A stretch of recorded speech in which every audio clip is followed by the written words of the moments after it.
kuungana wetu na sisi asili ya kitu wa wanadamu na Bwana huyo mzee aliyeletwa na Mungu kwa mara ya kwanza hapa duniani. Sasa wale waliokuja baada yake kuitwa wana wa huyo Adam. Sisi wanaume na ninyi wanawake mnaitwa binti za huyo Adam. Lakini hatujawahi kumwona. Kwa tunaamini kwa sababu tunaitwa wanadamu. Tunaitwa wanadamu kwa sababu ni wana wa Adam. Bwana apewe sifa. Amen. Na wengine waliofuata baada ya Adam kulikuwa kuna watoto wake wakina Habil. Ya wao bado wanakaaga huko hapo kienda tutakao kwa tena.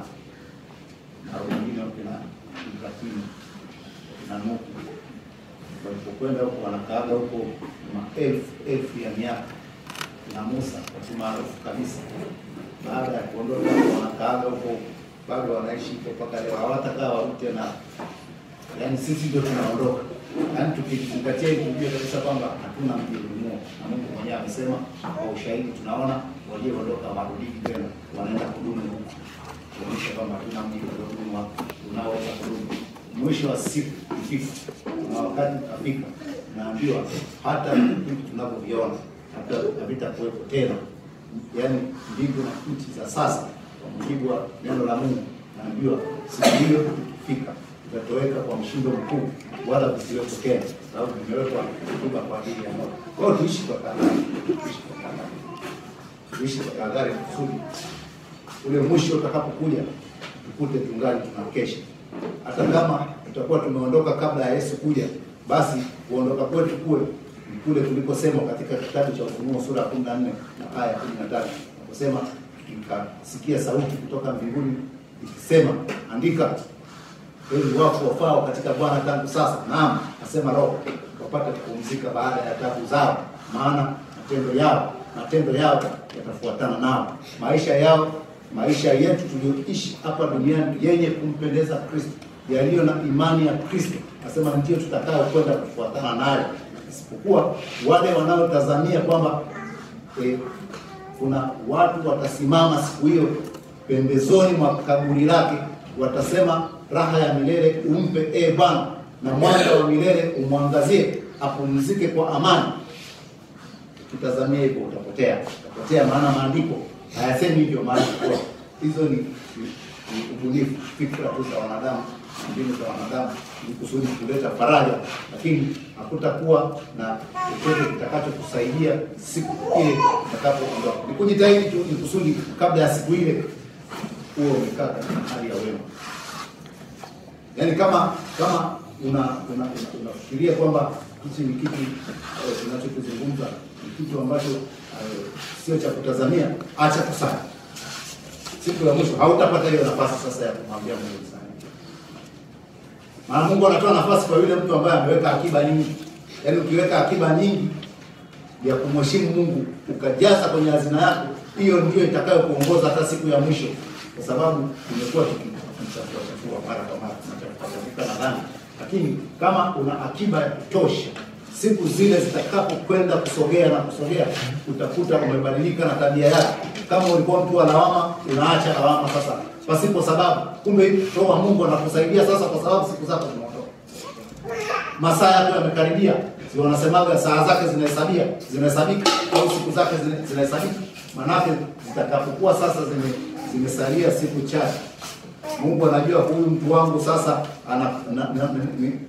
siku zake zimekwisha, nataka kumuita kwenye umilele. Atakusaidia sasa kwa kupitia ile hazina yako. Ile hazina yako sasa itafunguliwa sasa ije ianze kufanya kazi. Ndipo unapokwenda kumkuta yule aliyeweka hazina nzuri kwa mwake, basi itakwenda kujitokeza siku hizo zitakapokwenda kufika, na Mungu atakuwa karibu na wewe na jeshi la malaika litakuwa karibu na wewe. Bwana apewe sifa.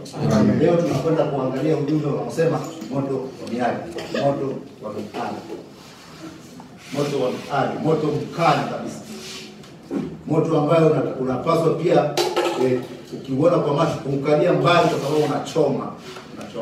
Huu ni moto ambao wakati fulani hata lile tanuru siku zile wale marafiki zangu, mimi nawaita marafiki zangu, sisi tunao wale asubuhi sana tumejiita pia hata vipindi vyetu tunasema ni vipindi vya marafiki wa Mungu.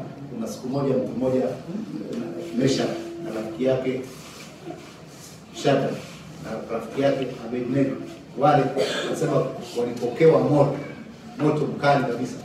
Alafu wale walio kwenda kuwatupia kule wakafa wao. Hauna hii miale ambayo inazungumzwa. Hauna. Huu ni moto wa miale. Umezungumzwa katika Zaburi ya 104. Umetajwa pale kwenye Zaburi ya 104.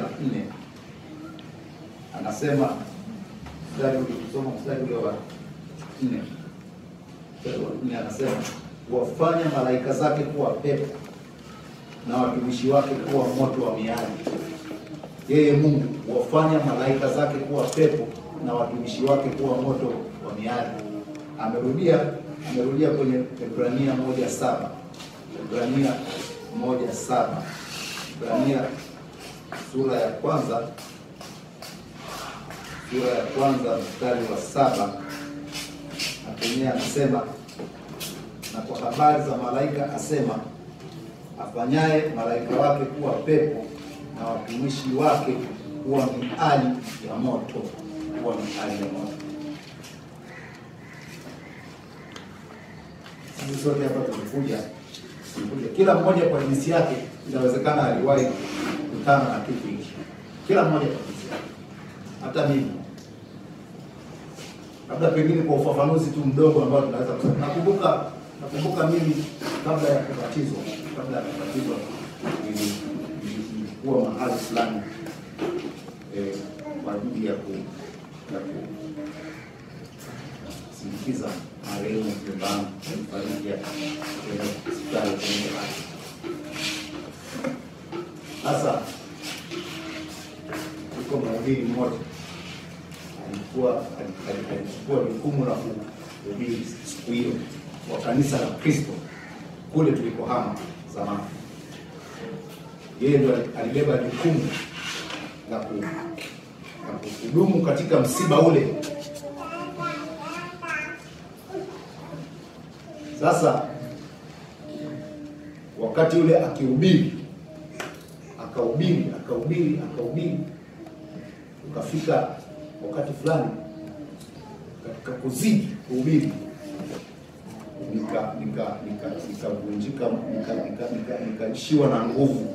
Ghafla tu nikaishiwa na nguvu, nikapata maumivu makali kwenye moyo wangu kutokana na yale niliyokuwa nikisikia. Nikajitahidi kujizuia ili endelee kusikia, nikashindwa.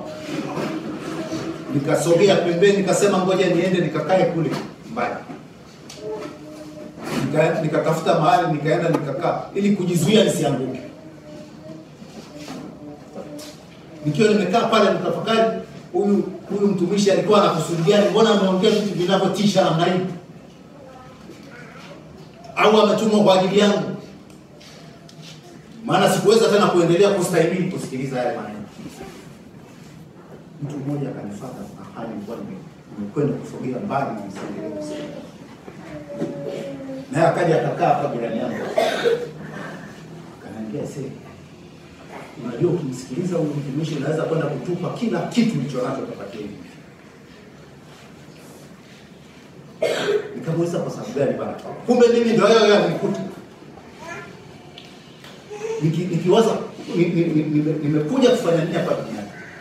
Natafuta vya nini hapa duniani? Nivipeleke wapi? Kumbe kuna mtu mwingine naye amechomwa kiasi cha kusema natamani katupe kila kitu ili nibaki na jambo moja tu: kumcha Kristo, kumheshimu Kristo, kumpenda Kristo, kumtumikia Kristo, kufanya kazi zake hata mwisho. Hata niondoke sijaacha kitu hapa duniani, lakini hatimaye nijihakikishie kwamba niko salama, roho yangu iko salama. Sababu kuna sababu ya kufanya jambo. Ipo sababu ya kufanya jambo tena bila kuchelewa.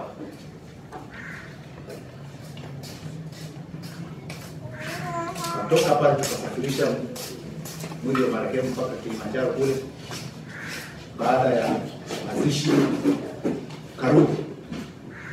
Unajua katika ulimwengu wa mwili, ulimwengu ambao tuna Mungu wake. Maandiko yanasema kwamba Mungu wa ulimwengu huu, yupo Mungu wa ulimwengu huu ambaye Mungu amempa mamlaka, Mungu wa mbinguni amempa mamlaka, ana nguvu kubwa hata ya kunyakua kile chema ambacho Mungu amekusikizisha mahali amekupatia ili kusudi kikuvae katika maisha yako. Nikawa na siku ambazo sikumbuki tena kama kuna mahali nilichoma moyo wangu. Siku moja natoka nyumbani naelekea kwenye viwanja vyangu kutafuta riziki. Nikiwa nakwenda njiani hapa, ghafla ikanikosa daladala. Tena imenifuata kabisa, sikujua ilikuwa inakusudi gani. Sijui dereva nilimshinda ile, sijui ilikuwaje. Sasa siku zile nilikuwa bado sijavunjika mguu, si niliwahi kusema nilivunjikaga mguu. Yeye ambaye mkiniona natembea upande nimepigwa huko. Bwana apewe sifa. Nikawa niko mwepesi, nikarukia huko upande wa pili kwenye mtaro kule. Alafu nikasimama pale kama dakika 2-3 na tafakari, kasema hivi leo ndio yale aliyosema yule mtumishi kule alikuwa ananiambia. Sasa siendi tena garage. Wewe unafanya kazi garage. Sema siendi tena. Nikaelekea moja kwa moja kanisani. Nikaenda nikawajulisha azima yangu. Nikamwambia nataka kubatizwa. Bali mmoja kanisa, kwa nini unataka kubatizwa? Nikamwambia nataka kubatizwa kwa sababu siliwahi kunifundisha hapa. Niliwahi kunifundisha hapa habari za ubatizo. Nikagundua kwamba kule nilipokuwa naambiwa nimebatizwa, sikubatizwa. Isipokuwa niliambiwa ubatizo una jinsi yake imesema kwenye maandiko. Lakini kule niliambiwa nimebatizwa. Nikauliza nini, nikaambiwa ulipokuwa mdogo. Kumbe hata nilikuwa sijui. Hata kama nilipokuwa mkubwa ubatizo nilirudiwa, kwa sababu nakumbuka nilipobatizwa nikiwa mdogo mwaka 72 nilibatizwa nikiwa mdogo. Lakini baadaye zile kumbukumbu zilikuja kutafutwa, zikupatikana, sijui records siku zile zilikuwa ziko vizuri, nikarudia tena kubatizwa. Chamombe pa. Hiyo sasa ya kwanza nibatizwa na Rumu kule. Na Rumu nilimtajia mtumishi jina alikuwa ajui. Nibatizwa huko kwenye mission kule. Lakini zile kumbukumbu zilizotafutwa, kwa sababu kule kwenye Ukatoliki kama kuna jambo, kuna tukio lolote la kiimani na wanajaribu kuuliza, kama nataka kufunga ndoa, wanauliza kule ulipozaliwa, kule kama hakuna ndoa nyingine, na huko kwa upande mwingine watauliza huko kama hakuna ndoa. Eti kwani waliuliza alipeleka nani? Mbona utaka kuhakikisha kama hakuna utata utakao kuja kujitokeza. Kwa hiyo wakatafuta na kumbukumbu za ubatizo, kwa sababu ni muda kidogo, japokuwa kwa Roman Catholic mwaka 72 juzi. Sasa kwa sababu hazikupatikana kwa haraka na siku zimekaribia, ikabidi nibatizo tena. Lakini nilipokuja kusoma maandiko matakatifu, nikagundua kwamba kumbe yale yalikuwa ni maneno tu. Yalikuwa ni maneno, ubatizo hujafanyika. Kwa hiyo sasa nilipokuja kuzisikia zile habari zilizonichoma, zimetoka kwa mtumishi, nikachoma moyo, nikataka kufa siku hiyo. Na hii kosa iliyonikosa hapa ya ajali hapa, zikanisukuma nikaenda kubatizwa. Sasa kumbe ningekufa bila kubatizwa, nikifikiri nimebatizwa. Na hili lingenisababishia nimkose Yesu, singemwona sababu nilikuwa nimefanya ubinadamu hapa. Nikaenda, kuelezea, watumishi wakakusanyika pale. Nikaelezwa tena ya kuelezwa, nikakubali, nikasema naamini Yesu Kristo ni mwana wa Mungu, tena ni Bwana na Mwokozi wangu, ndiye atakayenipokea siku ya mwisho. Nikaingia kwenye maji ya ubatizo sasa rasmi mwaka 2002 takatifu. Wao nikawa Mkristo rasmi tangu hapo sasa. Huku kwingine naishi kama Mkristo. Nikianguka kwenye dhambi najua hata jinsi ya kusimama. Tofauti na huko nilipokuwa naweza nikadumu huko kwenye dhambi bila kuogopa, kwa sababu hakukuwa na misingi imara ambayo nasipatia. Huku ni mahali ambapo siwezi kudumu hata kwa nusu saa kwenye dhambi. Nitashtuka alafu nitaacha. ikitokea nimeanguka, nitaondoka huko haraka sana ili nisije nikakutwe huko. Anapotoa distance ya kutosha, shetani anafanya kazi yake hapo, anamalizana na wewe. Bwana apewe sifa. Amen. Sasa nilikuwa nataka kuelezea moto wa miali, moto wa miali, moto wa miali. Moto wa miali kwa mujibu wa neno la Mungu huu tunaozungumza hapa. Tunapokwenda kusema habari njema za ufalme wa mbinguni, Mungu anasema hapa, watumishi wake amewafanya kuwa kama moto wa miali. Wanachokwenda kukisema lazima kiende kusema na moyo wako. Kinapofika masikioni mwako, lazima kiende kikaseme na moyo wako. Kusudi lile ambalo Mungu amekusudia uende ukafanye. Ukiona neno takatifu la Mungu linakwenda kusikika masikioni pako, alifanyi chochote, hebu chukua hatua sasa ili kusudi Mungu aseme na wewe. Sababu hakuna mtumishi anasema kwa shauri lake. Mungu amerudia mara mbili hapa. Amesema kwenye Zaburi, amesema kwenye Ibrania kwamba amewafanya watumishi wake kuwa kama moto wa miali, wasemapo jambo la Mungu ili kusudi liende likaguse moyo wako, kusudi upate kuguswa, upate kuacha dhambi, upate kufanya mema, upate kuwa na bidii katika kuwaza, upate kuwa na bidii katika kusema, upate kuwa na bidii katika kutenda, upate kuwa na bidii. Ukitaka kuamini katika hili, angalia katika kitabu cha Matendo kile sura ya 2, anza mstari wa 35 pale mpaka 40. Utakuta kwamba siku ile mtumishi wa Mungu Petro na mitume wengine wakasema kwa habari ya Yesu Kristo. Nasema waliposema na kusema, maandiko yanasema wakachomwa mioyo yao. Hii ndio moto wa miali tunaozungumza. Sio ule wa Danieli kule zamani. Huu wanaosema Mungu hapa. Nasema walipo yasikia hayo, maandiko yanasema. Soma pale Matendo ya Mitume sura ya 2, mstari wa 35 mpaka 40 pale. Kwa wakati wako. Sijakwambia usome sasa hivi. Kwa wakati wako. Pata nafasi ili ujifunze moto wa miali ni upi. Manake aliposema habari za Kristo, wakagundua kwamba kumbe tulikuwa tumepotea na tunaweza kwenda motoni wakati wowote. Motoni sio kumbe. Iwapo tunaogopa tu lock up tunaogopa tu. Wewe unalala wewe lock up. Kama nani watu. Nisikie jana usiku. Nitai. Mbona? Tunaogopa lock up. Wewe bado unaenda kwenda lock up. Bado. Jichunge.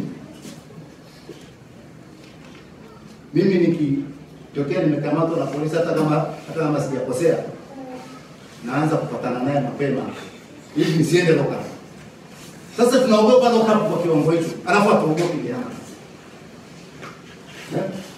Hii ni hatari. Mungu anapozungumza moto wa miali, huu unatakiwa wakati mwingine ukikumbuka tu moto wa miali ufanye kazi, kwa sababu ulisikia habari hizi njema za ufalme wa Mungu. Nikikumbuka, Mungu atukumbushe, kwa sababu tumekuwa tunajisahau mara zote. Tunapokwenda kujisahau tunajikuta tunaiendea dhambi kwa miguu miwili, tena tukiwa na amani, tukiwa na nguvu. Tukikumbuka tuweze kurudi. Bwana apewe sifa. Amen. Na tumuombe Mungu sana atukumbushe mara. Tukimwombe Mungu, asubuhi tumesema tukimtumia mtumishi Daudi kama mfano. Kwa kumwomba Mungu atujalie moyo safi ili tusimtende dhambi na kuifanya upya roho iliyotulia ndani yetu. Maana peke yetu hatuwezi chochote. Tunaweza tukakumbuka lakini bado tukaendelea na ile dhambi ambayo iko mbele. Kama Kaini. Pamoja na tumekumbushwa, kumbe kuna kitu kimoja hapa ambacho inawezekana kufanya kwa bidii. Hicho ambacho tunasema tukikifanya kwa bidii kinakwenda kukaa kama hazina. Ile siku ikifika, hazina yako ifunguliwe, upate kusema na ipate kukutuliza, kwambie tulia sasa, siku zimekwisha wewe. Na malaika wa kukuchunga wasogee karibu na wewe, kwa sababu kuna hazina njema ambayo inawaalika malaika waje kukukumbusha, ili kusudi mualike Mungu mara zote mpaka utakapokwenda kuitwa. Pasipokuwa na bidii, hazina yetu itapungua. Hazina yetu itaota mabuu. Najua kila mmoja wetu ana hazina yake. Wewe uliobatizwa leo, tena leo siku hizi naona una bidii kweli au umeacha? Jitahidi. Hata mzee kule nasikia na maneno mengi. Wewe njoo kanisa, sawa? Yeye mwache aseme anavyotaka. Wewe njoo kama una nauli sema hapa, sawa? Bwana apewe sifa. Bwana. Ili kuweka hazina yako ikae vizuri, ifunguliwe siku ya mwisho. Maana ukikosa hiyo siku ya mwisho utatukana. Wako watu wanatukana. Anakata roho anatukana. Anakata roho anasema pombe iko wapi? Nileteni pombe hata kidogo nini hapa. Kuna watu wanaita sigara siku ya mwisho. Anasema nileteni nipige hata pafu moja. Baya. Chunga. Unajua pafu moja kwezi? Wewe uliwahi kupiga pafu wewe? Hujawahi kupiga pafu. Wewe siku ya mwisho ile usiku kabla unasema lete pafu moja nipige. Anasema daktari amezuia, sema lete kwa siri usimuonyeshe. Wako wagonjwa wanakata roho pale wanasema. Anasema nileteni kakeivanti kidogo. Kababi. Lete kidogo asione. Wakati siku zimekaribia. Lakini kama utakuwa ukimtaja Yesu kwa mema katika maisha yako, maana tunakusudia hiyo hazina ikifunguliwa. Sasa hivi inajazwa. Sasa hivi tunajaza. Mimi mwenyewe najaza hazina yangu. Na Mungu namuomba ili kusudi isije kaote mabuu. Hii siku zikikaribia niseme naye, niseme na Petro, niwaone kwa macho yangu.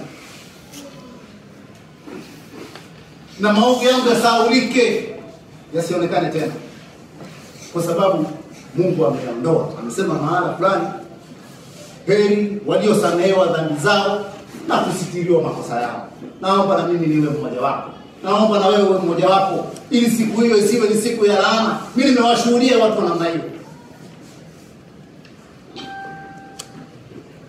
Yupo mama yangu, tulikuwa wote kwenye msiba wake. Sasa wakati wa mwisho tuko pale Ushirikoni, nimemsikia kwa masikio yangu akisema Yesu ondoka, niache. Kwa masikio yangu nimemsikia, wala sijaambiwa na mtu. Akimaliza kusema anaongea kilugha, anasema ndipo tunauri. Hiyo ni lugha ya Kichaga ambayo kwa Kiswahili anasema tukane pombe. Siku ya mwisho imefika. Sasa sisi tusifike hapo. Sisi tuseme hivi, nipokee Yesu wangu, roho yangu ikakae pamoja nawe. Maana kiti chako cha enzi ni chema na cha milele na kina uzima. Bwana apewe sifa. Amen. Daudi katika kuliona hili anauliza katika Zaburi, anasema Zaburi ya 139. Zaburi ya 139 ukisoma mstari wa 7 mpaka wa 13 anasema, niende wapi nijiepushe na roho yako? Niende wapi niukimbie uso wako? Kama ningepanda mbinguni wewe huko, ningefanya kuzimu kitanda changu wewe huko, ningezitoa mbawa za asubuhi na kukaa pande za mwisho za bahari, huko nako mkono wako utaniongoza na mkono wako wa kuume utanishika. Kama nikisema hakika giza litanifunika na nuru inizungukayo, ingekuwa usiku, giza nalo halikufichi kitu.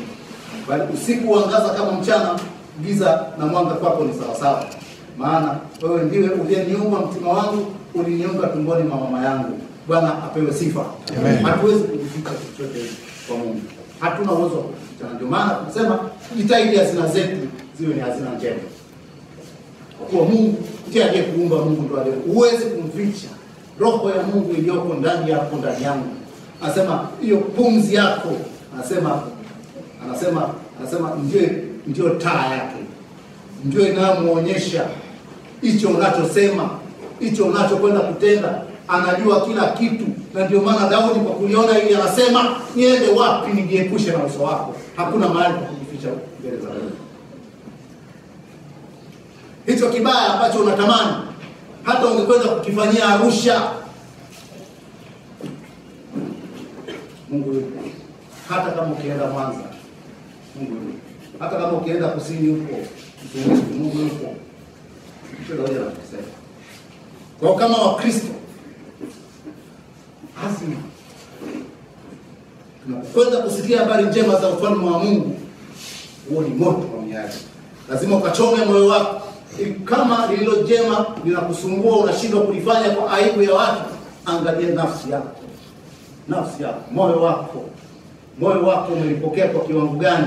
Unaogopa kwa kiwango gani? Hofu ya Mungu iko ndani yako kwa kiwango gani? Nenda katekeleze hicho ambacho Mungu anasema. Huyu ndio Mungu. Amesema tena katika Ebrania sura ya 4 mstari wa 12. Tutakwenda kumalizia ujumbe wetu. Ebrania sura ya 4 mstari wa 12. Tutakwenda kusoma mpaka mstari ule wa 13. Neno la Mungu linasema, maana neno la Mungu li hai, tena lina nguvu, tena lina ukali kuliko upanga wao wote ukatao kuwili, tena lachoma hata kuzigawanya nafsi na roho na viungo na mafuta yaliyomo ndani yake, tena li jepesi kuyatambua mawazo na makusudi ya moyo. Hakuna kiumbe kisichokuwa wazi mbele zake, lakini vitu vyote vitupu na kufunuliwa machoni pake yeye aliye na mambo yetu. Bwana apewe sifa. Neno la Mungu ni upanga unaokata huku na huku na kugawanya hata mafuta yaliyopo. Kama halikukati, ogopa. Yenda huko, hawarudi. Huko ni kwa milele. Huko ni kwa milele. Ikiwa umeteswa na jambo dogo hapa siku 2-3 likakuumiza sana, huko halina mwisho. Hapa lina mwisho. Kataa roho inayokuzuia kutenda mema. Ikatae kwa jina la Yesu. Tumuombe Mungu apate kutusaidia kwa kuwa sisi haturoho. Tumuombe Mungu afuatane nasi kila tunapokwenda. Tumuombe Mungu atujalie haja ya moyo wetu. Tumuombe Mungu ili tusipate kujivuna. Tumuombe Mungu ili hazina zetu zipate kujaa na siku ya mwisho tukapokelea mbinguni. Mungu abariki neno lake.